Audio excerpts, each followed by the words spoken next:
Hello hi Foodie CC page ကနေကြိုဆိုလိုက်ပါတယ်အခုပြထားတဲ့ဘူးလေးကိုတော့အစားကောင်းကြိုက်တဲ့လူတွေလုံးဝမစိမ့်ဘူးလို့ CC တင်တယ်ဟုတ်ပါတယ်အိုပိုမိုဟင်ငါပါရှင်ဟင်းရဲ့အနှစ်ပေါ့နော်စိုးလိုမျိုးဘယ်လိုပြောမလဲကိုမိုဟင်ငါလွယ်လွယ်ကူကူချက်စားလို့မလွယ်တဲ့နေရာမျိုးတွေမှာဆိုရင်တော့တော်တော်လေးဟိုမှလေတကယ်ကိုရန်ကုန်မိုဟင်ငါအနက်ရတာနဲ့တကယ်ပြည့်စုံတဲ့မိုဟင်ငါကောင်းကောင်းလေးတစ်ခွက်လင်းလင်းမြန်မြန်နဲ့ရတယ်ပေါ့နော်ပြောချင်တာမှငါပြောဥတွေရောပါတယ်ကိုဘက်ကနေစားချင်တဲ့အိုးပဲဥလေးပါလေကောက်ကဲပြီးတော့ထည့်ပြုတ်လိုက်ပေါ့နော်စီစီကတော့ဒီနေ့မန္တလေးစတိုင်ဒီဘရာကျော်ကွင်းနဲ့စားတယ်နောက်ပဲဒီကော်ဖီနည်းနည်းထည့်လိုက်တယ်ကွာ Hello hi ဆိုတော့ထပ်ပြီးတော့ဟင်းရည်လေးထည့်ပြီးရှယ်ဆွဲပါမယ်ရှင်အိုးဘောကတော့ဘယ်တော့မှစိတ်မပြတ်စေတဲ့ brand ပဲပေါ့နော်စီတူဘူးထဲမှာဆိုရင်အိုးဘောစီအရင်ကြိုက်ပါတယ်ဒီမှာငါပြောဖတ်တယ်ရောဒါတော့မန္တလေးစတိုင်ဘရာကျော်လေးနဲ့ဘရာကျော်ကွင်းပေါ့နော်ဆိုမန္တလေးမှာဆိုရင်တော့ဘရာကျော်ကွင်းလို့သုံးတယ်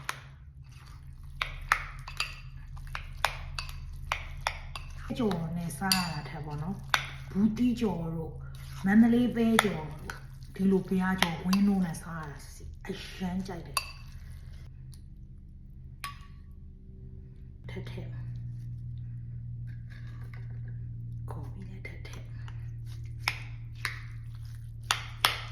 ပဲဒီလက်ထက်ထဲ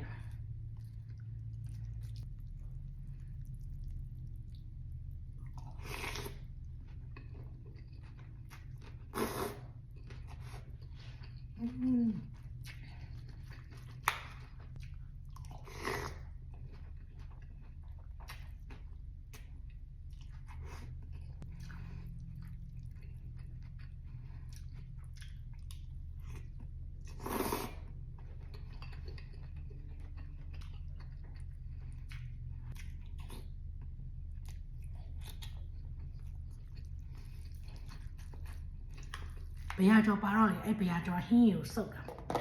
တကယ်ကိုငရုတ်သီးအလှော်ထဲမှာအဆက်ဆုံးမုံ Asian grocery ဆိုင်ကနေအဲ့ငရုတ်သီးကတအားဆက်တာ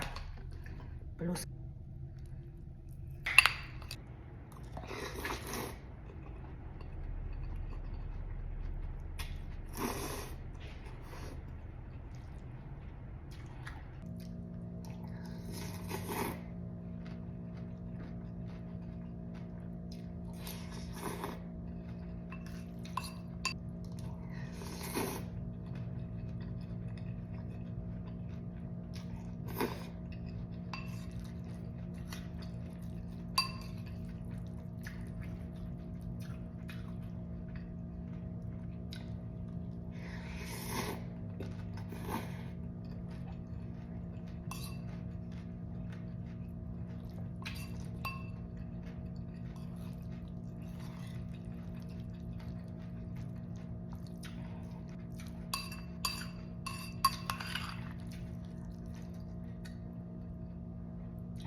အဆုံးထိကြည့်ပြီးတဲ့ CF Foodies တွေအရင်ချစ်ပါတယ်တတား